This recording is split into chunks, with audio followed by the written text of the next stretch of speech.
오늘은 믿음과 하나님의 의라는 제목으로 하나님의 말씀을 전하도록 하겠습니다. 오늘은 세례주일입니다. 오늘 세례를 받으시는 우리 성도님이 계신데요. 이 세례는 내가 그리스도인이 되었음을, 내가 예수님을 믿고 하나님의 자녀가 되었음을 하나님과 사람 앞에서 선포함으로써, 공표함으로써 교회라는 공동체에 이제 정식으로 들어오게 되는 그러한 의미가 있습니다. 그래서 이 세례를 받는 것은 우리의 인생에서 참 가장 경사스럽고 또 가장 축하를 받을 만한 그런 일이라고 할 수가 있겠습니다. 우리 개신교회 교회에서 행하는 성례는, 이 예식은 세례식과 성찬식 두 가지가 있는데요. 모두 예수님께서 직접 제정하시고 행하라고 하신 그런 교회의 예식입니다. 특히 세례는 예수님의 마지막 분부이기도 하셨는데요. 마태복음 28장 19절에 이게 안 넘어가네요.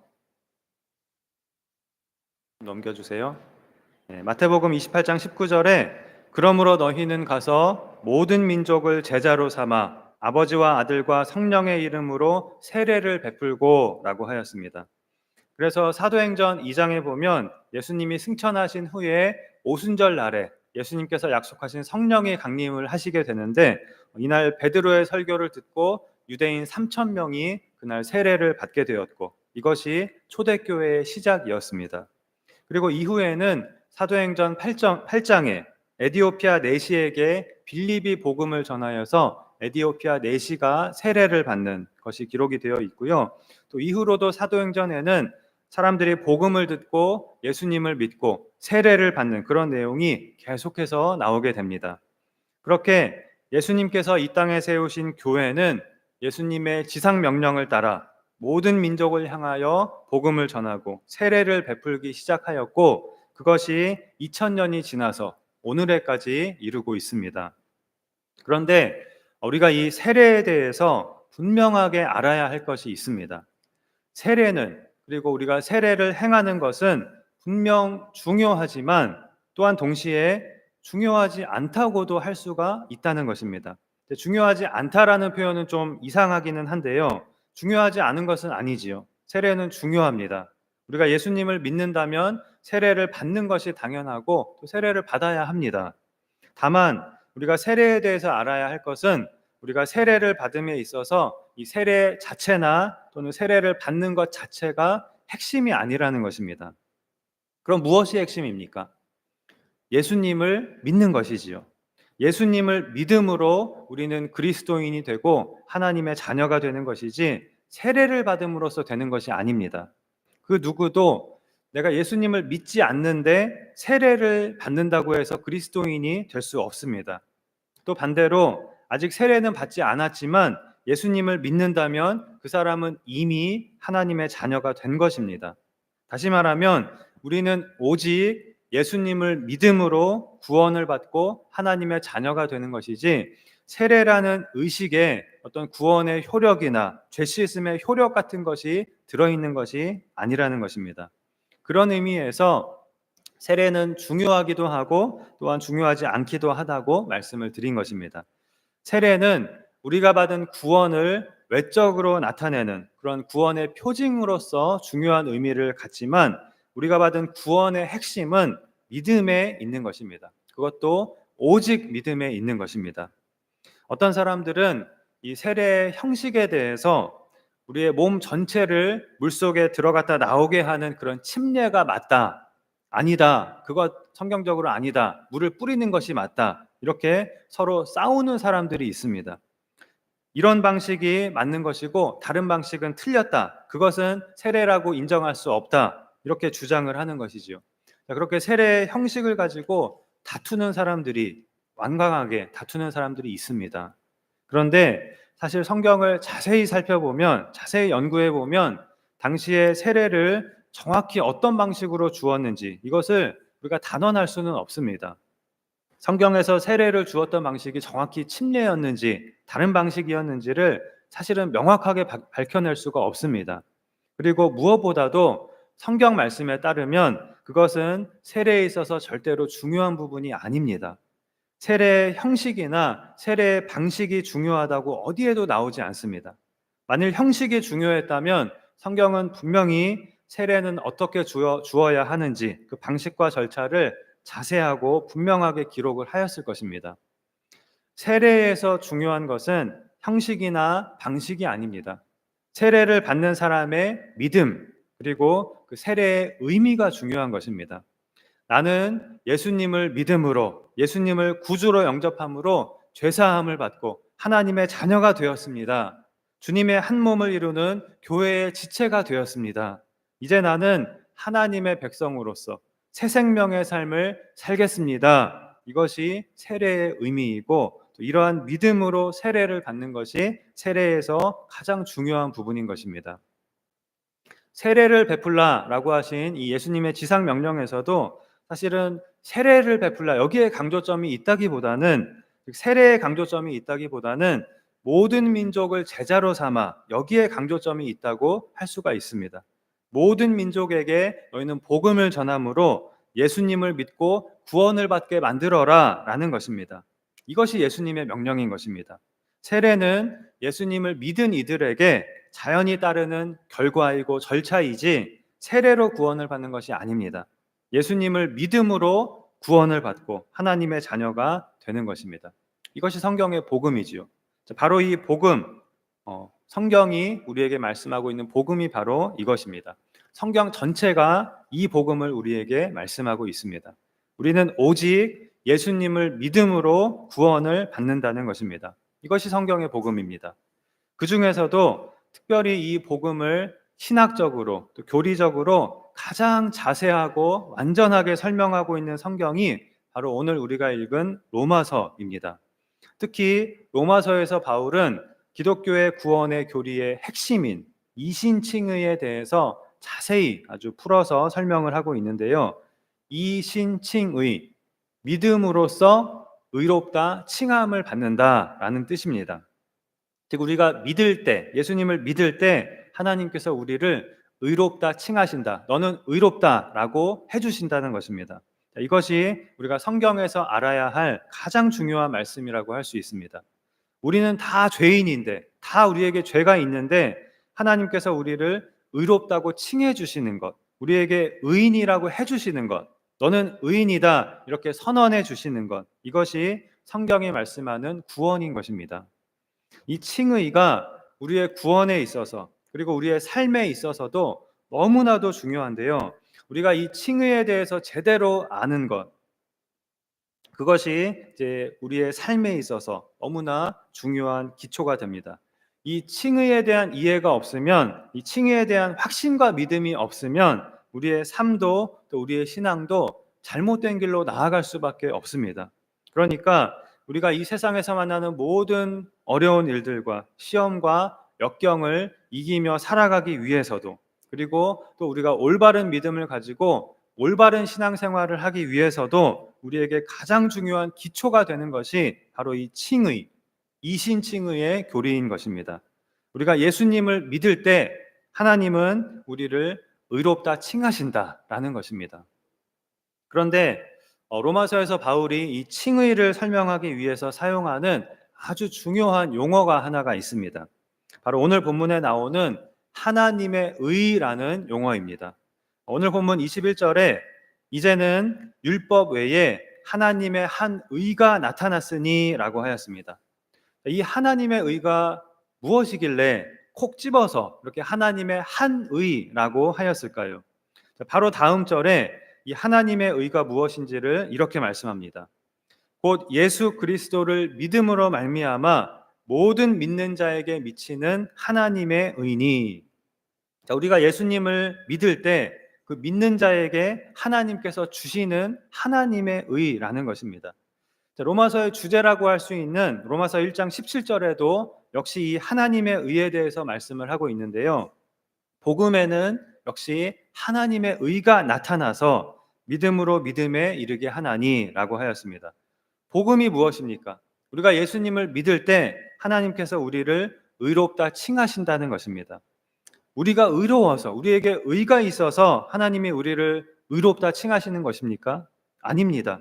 우리에게는 의가 없지만, 우리는 의롭지 않지만 하나님께서 우리에게 하나님의 의를 주셔서 예수님의 의를 우리에게 주셔서 그 예수님의 의를 우리의 의로 인정해 주심으로써 우리를 의롭다 칭해 주시는 것입니다. 즉 복음에 있어서 핵심은 나의 의인가 하나님의 의인가 하는 것입니다. 우리는 나의 의로 구원을 받는 것인가 하나님의 의로 구원을 받는 것인가 하는 것입니다. 우리는 의롭지 못하기 때문에 우리에게는 의가 없기 때문에 결코 우리는 나의 의로 구원에 이르지 못합니다. 오직 하나님께서 우리에게 주시는 하나님의 의로만 구원을 받을 수 있는 것입니다.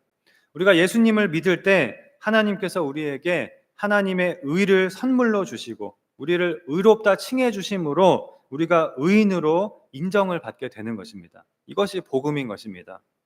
그런데 오늘 본문을 보면 바울은 이 하나님의 의를 소개하기 전에 율법에 대해서 먼저 말씀을 합니다. 그것이 19절과 20절인데요. 19절에 우리가 알거니와 무릇 율법이 말하는 바는 율법 아래에 있는 자들에게 말하는 것이니 이는 모든 입을 막고 온 세상으로 하나님의 심판 아래에 있게 하려 함이라 라고 하였습니다. 여기 보면 율법 아래에 있는 자들이라는 말이 나오는데요. 이 말의 반대말은 은혜 아래에 있는 자들입니다. 우리는 은혜 아래에 있는 자들입니다. 하나님의 은혜로 의롭다 칭함을 받은 자들인 것입니다. 반면에 율법 아래에 있는 자들이란 율법 아래에서 율법을 다 지키지 못했기 때문에 죄인의 상태에 머물러 있는 그런 사람들을 말합니다. 이들에게 율법이 말하고 있는 것은 모든 입을 막고 온 세상으로 하나님의 심판 아래에 있게 하려 함이라 라고 하였습니다. 즉 율법은 아무도 핑계할 수 없도록 모든 입을 막고 온 세상이 하나님의 심판 아래에 있음을 선포한다는 것입니다. 이것이 율법의 역할인 것입니다. 우리가 알아야 할 것은 아담이 범죄한 이후로 하나님께서 우리를 구원하시기 위해서 율법을 주신 것은 아니라는 것입니다. 우리가 잘못 생각하면 하나님께서 율법을 주신 것은 너희는 이 율법을 잘 지켜 행하도록 하여라. 그러면 구원을 받을 것이다. 이런 목적으로 주신 것이라고 생각할 수가 있습니다. 그러나 율법은 율법을 지킴으로 구원을 받게 하려고 주신 것이 아닙니다. 왜냐하면 아담의 범죄로 인하여서 이미 죄 아래에 있는 죄의 권세 아래에 있는 인간이 율법을 온전히 지키는 것은 애초부터 불가능하기 때문입니다. 하나님은 그런 우리의 연약함을 알고 계시고 율법이 우리를 구원할 수 없을 거라는 사실도 하나님은 이미 알고 계셨습니다. 결코 율법을 우리를 구원할 목적으로 그런 용도로 주신 것은 아니라는 것입니다. 20절에서 바울은 그러므로 율법의 행위로 그의 앞에 의롭다 하심을 얻을 육체가 없나니 율법으로는 죄를 깨달음이니라 라고 하였습니다. 율법의 기능은 죄를 깨닫게 하는 것이라는 것입니다. 율법의 행위로, 즉 사람의 노력과 방법으로는 그 누구도 의롭다 하심을 얻을 수 없다고 하였습니다. 죄인의 신분에서 벗어날 수가 없습니다. 이것을 깨닫게 해주는 것이 율법이라는 것입니다. 하나님께서 율법을 주신 이유는 우리에게 죄에 대한 지식을 주기 위한 것이었습니다. 죄에서 구원하기 위해서 주신 것이 아니라 죄가 무엇인지를 가르쳐주고 깨닫게 하기 위해서 그래서 율법을 주신 것입니다. 로마서 7장 7절에서 바울은 율법으로 말미암지 않고는 내가 죄를 알지 못하였으니 곧 율법이 탐내지 말라 하지 아니하였더라면 내가 탐심을 알지 못하였으리라 라고 말합니다. 이것이 바로 율법의 기능입니다. 율법은 우리에게 죄에 대해서 깨닫게 해줍니다. 거룩하신 하나님이 싫어하시는 것, 하나님이 미워하시는 것, 하나님이 하지 말라고 하시는 것, 그것이 바로 죄라는 것을 우리에게 가르쳐주는 것입니다. 율법은 이것을 우리에게 가르쳐줍니다. 그래서 로마서 7장 13절에 계명으로 말미암아 죄로 심히 죄되게 하려 함이라 라고 하였습니다. 율법은 죄를 죄라고 알려줌으로써 죄를 죄되게 한다는 것입니다. 이것이 왜 필요하냐면요, 죄 아래에 있는 우리 인간은 죄를 수없이 많이 짓고 있으면서도 죄에 대해서 둔감해져 있기 때문에 내가 생각하기에 큰 죄가 아니면 그건 죄도 아니라고 생각하는 그런 경향이 있습니다. 그래서 얼마나 내가 죄인인지를 깨닫지를 못합니다. 그러나 거룩하신 하나님 앞에서는 아무리 작은 죄라도 큰 죄가 될 수 있는 것입니다. 우리가 이 정도쯤이야, 이게 무슨 잘못이야, 이게 무슨 죄야 라고 생각하는 것들이 하나님 앞에서는 아주 더럽고 추악한 죄가 될 수 있는 것입니다. 자, 바로 그것을 가르쳐 줌으로써 죄를 심히 죄되게 하고 죄를 드러나게 하는 그런 기능을 하는 것이 바로 율법인 것입니다. 자, 그리고 이 모든 것을 통해서 율법이 하고 있는 결정적인 역할은 오늘 본문 19절이 말씀하고 있는 대로 모든 입을 막고 온 세상으로 하나님의 심판 아래에 있게 하는 것입니다. 죄가 무엇인지를 가르쳐 줌으로써 아무도 자신의 죄에 대해서 핑계할 수 없게 만드는 것입니다. 내가 얼마나 큰 죄인인지를 알게 함으로써 내가 하나님의 심판 아래에 있다는 것을 깨닫게 하는 것입니다. 이 세상 모든 사람은, 온 세상이 하나님의 심판 아래에 있는 것입니다. 우리 인간의 문제는 우리가 하나님의 심판 아래에 있다는 것입니다. 성경의 또 다른 표현으로는 하나님의 진노 아래에 있다는 것입니다. 모든 인류가 직면한 가장 큰 문제는 우리가 겪고 있는 개인적인 어려움들도, 또 전쟁도, 지구온난화도 아닙니다. 우리가 이 세상의 삶을 마치고 하나님의 법정에 섰을 때 우리가 지은 죄로 인해서 우리는 죄인으로 판결을 받고 영원한 지옥으로 가게 된다는 것입니다. 이것이 모든 인류 앞에 놓여 있는 가장 큰 문제인 것입니다. 모든 인류는 하나님의 진노 아래에 있고 하나님의 심판 아래에 놓여 있다는 것입니다. 자, 그런데 혹시 19절에서 말하는 율법 아래에 있는 자들이란 하나님께서 율법을 주셔서 죄를 죄라고 알려주신 그 이스라엘 백성만을 가리키는 것이 아닙니까? 하나님의 심판 아래에 있는 것은 이스라엘 백성만이 아닌가요? 아닙니다. 온 세상이 하나님의 심판 아래에 있다고 하였고요. 또 율법 아래에 있는 자들은 모든 인류를 말합니다. 이스라엘 백성만을 말하는 것이 아닙니다. 바로 그것을 오늘 본문의 바로 앞부분인 9절에서 18절이 말씀을 하고 있는데요. 9절에 유대인이나 헬라인이나 다 죄 아래에 있다고 우리가 이미 선언하였느니라. 우리가 앞에서 이미 다 보았느니라 라고 바울이 말합니다. 자, 여기서 헬라인이라고 하는 것은 유대인이 아닌 모든 사람을 의미하는 그런 말로 유대인과 헬라인을 합하면 모든 인류를 뜻하는 그런 말이 됩니다. 율법을 받은 유대인, 즉 이스라엘 백성만이 아니라 모든 인류는 다 죄 아래에 있다는 것입니다. 이미 앞에서 바울은 그것을 설명하였는데요. 1장 18절에 하나님의 진노가 불의로 진리를 막는 사람들의 모든 경건하지 않음과 불의에 대하여 하늘로부터 나타나나니, 그리고 그 다음 절에 이는 하나님을 알만한 것이 그들 속에 보임이라, 하나님께서 이를 그들에게 보이셨느니라 라고 하였습니다. 하나님께서 모든 사람의 마음에 양심이라고 하는 그런 마음의 율법을 주셨다는 것입니다. 그래서 죄를 의식하게 하시고 죄를 알도록 하셨다는 것입니다. 그래서 이 세상 모든 사람은 그 누구도 죄를 모른다고 핑계할 수 없고, 모든 사람은 자신의 죄로 인하여 하나님의 진노 아래에 있고 하나님의 심판 아래에 있게 되는 것입니다. 여기까지가 율법이 하는 역할인 것입니다. 그런데 다시 오늘 본문으로 돌아가서 19절과 20절에서 이 율법의 역할을 설명한 바울은 이어지는 21절에서 이제는 율법 외에 하나님의 한 의가 나타났으니 율법과 선지자들에게 증거를 받은 것이라, 이렇게 하나님의 한 의를 소개합니다. 자, 이제는 이라는 말은 언제를 가리키는 것일까요? 예수님이 이 세상에 오시고 십자가에 달려 죽으시고 다시 부활하사 하늘로 올라가신 이제는 이라는 것입니다. 즉 구약에 예언된 대로 예수님께서 오셔서 십자가에서 이 구원 사역을 완성하신 이제는 드디어 우리를 구원할 수 있는 그 하나님의 의가 우리에게 나타내신 바 되었다라는 것입니다.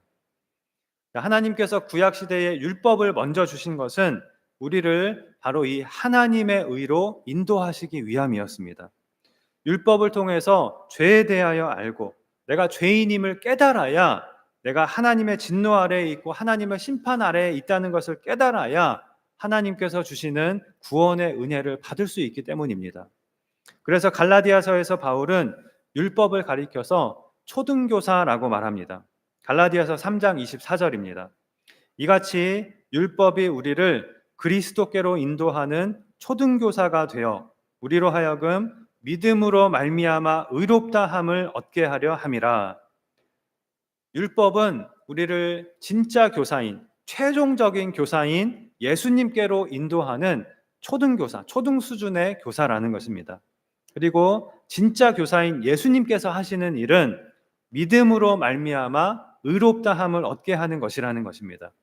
율법의 역할은 우리의 죄를 깨닫게 하고 우리의 죄된 상태를 깨닫게 하므로 우리에게는 반드시 예수님이 필요함을, 하나님이 주시는 의가 필요함을 깨닫게 해주는 것입니다. 그래서 다음 절에 믿음이 온 후로는 우리가 초등교사 아래에 있지 아니하도다. 즉 예수님을 믿은 후로는 우리는 초등교사, 율법 아래에 있지 않다는 것입니다.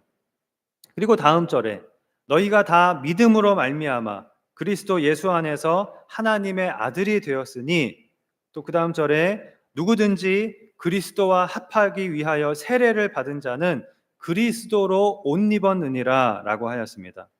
누구든지 예수님을 믿은 사람은 하나님께서 주시는 의의 옷을 그 사람 위에 덧입었다는 것입니다. 의의 옷을 입었다는 것입니다. 예수님은 사람의 몸을 입고 이 세상에 오셔서 우리와는 달리 모든 율법을 하나도 범하지 않으시고 하나님의 기준에서도 흠 하나 없이 전혀 죄를 짓지 않으시고 완전한 의를 인간으로서 이루셨습니다. 율법에 비추어 볼 때에도 흠이 하나도 없으신 완전한 의인이 되신 것입니다. 그리고 우리가 그 예수님을 믿을 때에 바로 그 예수님의 완전한 의를 우리에게 주셔서 그 예수님이 이루신 의가 우리의 것이 되어서 하나님께서 우리를 의롭다 하심으로 우리가 구원을 받는 것입니다. 우리가 구원을 받는 것은 단지 예수님께서 십자가에서 우리의 죄값을 다 치러주셨기 때문에 그 죄사함만으로, 그 죄 씻음만으로 구원을 받은 것이 아닙니다. 하나님의 의를 받음으로써 그 의로 완전한 의인으로 인정을 받는 그런 하나님의 자녀가 되는 그런 구원을 받은 것입니다. 하나님께서 우리에게 입혀주시는 바로 이 의의 옷이 오늘 본문이 말씀하고 있는 율법 외에 나타난 그 하나님의 한 의인 것입니다. 오늘 본문 21절이죠. 자, 그런데 이 하나님의 의는 율법과 선지자들에게 증거를 받은 것이라 라고 하였습니다. 여기에 이 율법과 선지자들은 구약의 율법서와 선지서들, 즉 구약 성경을 가리키는 특별한 용어입니다. 이 구약 성경을 가리켜서 율법과 선지서들이라고 이렇게 말합니다. 하나님께서 하나님의 의를 주셔서 우리를 구원하시는 이 구원의 방법을 하나님은 이미 구약 성경을 통해서 예고하시고 증거하셨다는 것입니다. 어떤 사람들은 하나님이 구원을 위해서 처음에 율법을 주셨는데 그 방법이 통하지 않자 플랜 B로 복음을 생각해내신 것이다, 이렇게 주장을 합니다.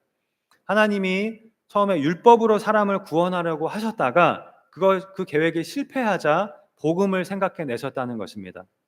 그러나 하나님은 예수님을 통하여 사람을 구원하는 이 복음을 이미 창세전에 작정하셨습니다. 또한 하나님은 구약 성경을 통해 그 복음을 나타내실 것도 창세전에 이미 작정하셨습니다. 그리고 그렇게 하셨습니다. 그래서 성경을 보면 하나님께서 모세를 통해 율법을 주시기에 한참 이전에 이미 창세기 3장 15절에 예수님에 대한 약속을 먼저 주셨고요. 또 창세기 12장에서는 아브라함에게 예수님에 대한 약속을 역시 주셨습니다. 또 구약 시대에 드려진 그 수많은 번제와 희생 제사들은 모두 예수님의 십자가 대속의 그림자라고 할 수 있고요. 또 구약의 여러 선지서들 역시 예수님이 오실 것이라고 예언을 하고 있습니다. 구약 성경 전체가 이렇게 복음을 말씀하고 있는 것입니다. 하나님은 만세전에 복음을 준비하셨고 이미 구약 시대부터 그 복음을 예고하시고 증거하셨고 신약 시대에 와서 예수님은 그 모든 예언들을 성취하신 것입니다. 오늘 본문에서 바울은 이렇게 하나님께서 오래전부터 계획하시고 준비하신 바로 그 복음이, 그 하나님의 의가 이제 드디어 나타났다고 하면서 감격스러워하고 있는 것입니다. 그렇다면 그 하나님의 의는 어떻게 우리에게 주어지는 것입니까? 22절에 곧 예수 그리스도를 믿음으로 말미암아 모든 믿는 자에게 미치는 하나님의 의니 차별이 없느니라라고 하였습니다. 차별이 없다는 것은 유대인에게나 헬라인에게나 차별이 없다는 것입니다. 즉 모든 사람에게 차별이 없다는 것입니다. 그 누구에게나 오직 한 가지, 오직 예수님을 믿음으로 믿는 자에게 하나님의 의가 주어진다는 것입니다. 예수님을 믿기만 하면 하나님이 주시는 예수님의 의가 우리에게 주어지고 그 하나님의 의 때문에 하나님은 우리를 의롭다 하시는 것입니다. 그런데 이 칭의는 우리가 예수님을 믿을 때 단번에 완전히 주어지는 것입니다. 그래서 24절에 보면 하나님의 은혜로 값없이 의롭다 하심을 얻은 자 되었느니라 라고 하였습니다. 우리가 예수님을 믿는 순간 하나님께서 은혜로 주시는 칭의로 우리는 단번에 구원을 받는 것입니다. 분명히 우리의 모습은 별로 달라진 것이 없는데도 여전히 우리는 죄를 안 지으려고 해도 죄를 짓고 있는데도 하나님의 의 때문에 의인이라고 하는 법적인 신분이 우리에게 단번에 주어진 것입니다. 하나님의 법정에서 유효한 그 의인의 신분이 우리에게 예수님을 믿을 때 단번에 주어지는 것입니다. 그래서 이제 예수님을 믿은 우리는 하나님의 법정에서 죄인이 아니라 의인이라는 판결을 확실하게 받게 됩니다. 의인의 신분을 가지고 있거든요. 더 이상 우리는 하나님의 심판 아래에 있지 않고 하나님의 은혜 아래에 있는 것입니다. 우리가 꼭 기억하고 알아야 할 복음의 핵심은 우리는 조금도 나의 의가 아니라 하나님의 의로 구원을 받았다는 것입니다. 나의 의는 조금도 들어가지 않습니다. 우리에게는 의가 없습니다. 성경은 우리의 의는 다 더러운 옷과 같다고 말씀합니다. 그 말은 우리가 의라고 하는 것들, 우리가 의라고 여기는 것들은 다 의가 아니라는 것입니다. 우리에게는 의가 아예 없다는 것입니다. 오직 하나님의 의가 우리에게 주어져서 그 완전한 하나님의 의로 우리는 의롭다함을 받은 것입니다. 이 칭의에 대해서 우리가 정말로 깨닫는다면 우리는 내가 비록 죄인이지만 구원받을 수 없는 죄인인 것은 맞지만 그래도 나에게는 이런 선한 면도 있고 또 내가 이런 선한 일도 하였고 저런 선한 일도 하였고 구원받을 만한 구석이 나에게 그래도 조금은 있다, 아주 조금이라도 있다, 이렇게 말하지 못할 것입니다. 하나님의 의가 없이는 우리는 100% 지옥행인 사람들인 것입니다. 또 만일 우리가 내가 나의 삶과 나의 모습을 돌아보니 아직도 나는 죄에 넘어지고 유혹에 넘어지고 욕심에 넘어지고 있는데 어떻게 내가 구원받았다고 할 수 있을까? 어떻게 내가 하나님의 자녀라고 할 수 있는가? 나는 구원받지 못한 것 같아. 이러한 의심이 든다면 칭의를 제대로 이해하지 못한 것입니다. 비록 우리는 영 죽을 수밖에 없는 죄인이고 또 하나님의 자녀가 된 지금도 여전히 죄를 짓고 있지만 우리의 모습은 여전히 더러운 옷 같지만 우리가 예수님을 믿었을 때, 예수님을 구주로 영접하였을 때 하나님께서 우리에게 예수님의 의의 옷을 입혀주시고 이것이 너의 의다, 너는 의롭다, 너는 의인이다 라고 칭해 주신 것입니다. 이 하나님의 구원이 우리가 예수님을 믿었을 때 단번에 우리에게 주어진 것입니다. 그리고 하나님은 의롭다 하신 우리를 일평생 영원히 책임져 주십니다. 우리를 인도하시고 이끌어 가시면서 이 땅에서의 성화의 삶을 거쳐 영화에 이를 때까지 우리를 쭉 이끌어 가십니다. 그렇게 영원한 천국까지 우리를 반드시 인도하여 주십니다.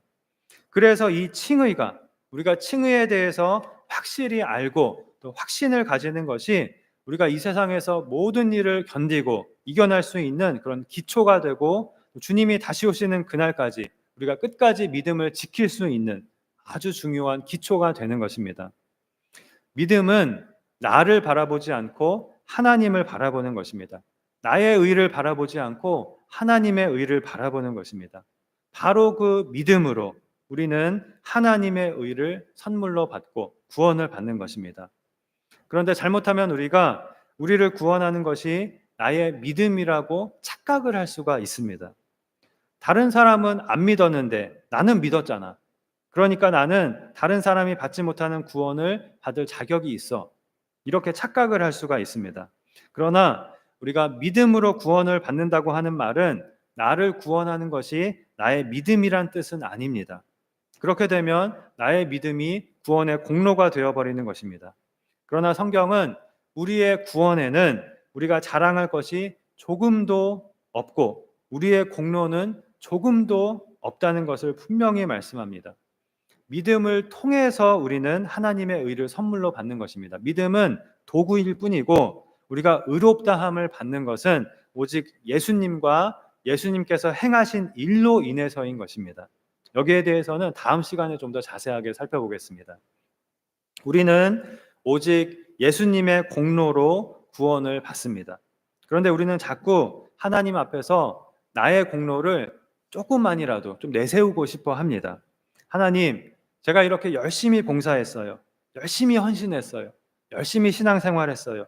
하나님, 저는 다른 사람들보다 기도도 더 많이 열심히 하고 있고요. 선행도 많이 하고요. 저는 한 번도 하나님을 배신한 적이 없어요. 한 번도 저는 하나님의 말씀을 의심한 적이 없어요. 저는 흔들리지 않는 굳건한 믿음을 가지고 있어요. 자, 그러나 성경은 우리는 예수님과 십자가 외에는 자랑할 것이 없다. 자랑할 수 있는 것이 없다고 말씀합니다. 우리의 믿음조차도 하나님께서 주신 선물로서 우리의 공로가 될 수 없는 것입니다. 그러므로 우리가 하나님 앞에서 할 수 있는 것은 오직 감사밖에 없는 것입니다. 만세전에 우리를 선택하여 주시고 믿음까지도 허락하신 하나님께 우리는 오직 감사밖에 할 것이 없는 것입니다. 다른 사람은 믿기를 거절했는데 나는 믿었기 때문에 내가 구원받을 자격이 있는 것이 아닙니다.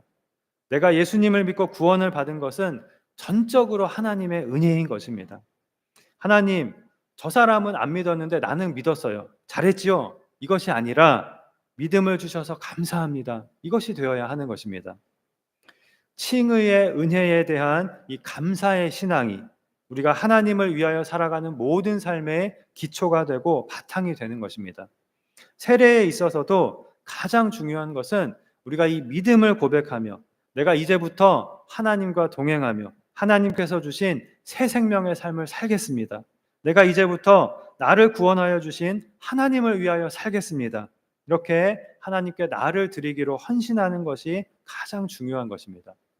또한 우리 모두도 우리에게 믿음을 주셔서 예수님을 믿게 하시고 하나님의 의를 주시고 우리를 의롭다 하신 그 하나님께 다시 한번 감사를 고백하며 하나님을 위하여 하나님의 영광을 위하여 살기로 다짐하는 그런 오늘 이 시간이 되어야 하겠습니다.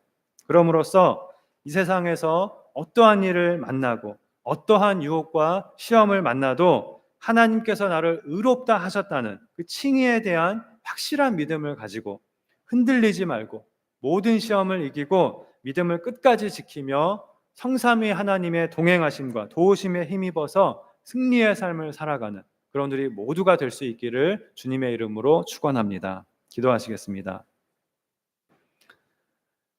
하나님 아버지, 우리에게 귀한 믿음을 주셔서 예수님을 믿게 하시고 죄인된 우리에게 하나님의 의를 덧입혀 주시고 우리를 의롭다 하여 주심으로 우리를 구원하여 주신 은혜를 감사드립니다. 우리가 이 세상을 사는 동안 우리를 넘어뜨리고 낙심시키려고 하는 마귀의 유혹이 거세고 또 우리를 잘못된 길로 미혹하고 유혹하는 많은 적그리스도들과 이단자들이 있지만 오직 믿음으로 의롭다함을 받는다는 이신칭의의 교리 위에 굳게 서므로 주님이 다시 오실 때까지 흔들리지 말고 낙심하지 말고 늘 주님과 동행하는 가운데 믿음의 삶을 살며 승리의 삶을 살아가는 우리가 되게 하여 주시옵소서. 또한 하나님 앞에서 우리가 할 수 있는 것은 감사밖에 없는 것을 깨닫고 늘 감사를 고백함으로 하나님을 영화롭게 하며 하나님의 놀라운 인도하심과 축복 속에서 복된 하나님 나라를 살아가는 우리 모두가 되게 하여 주시옵소서. 믿사오며 예수님의 이름으로 기도하옵나이다. 아멘.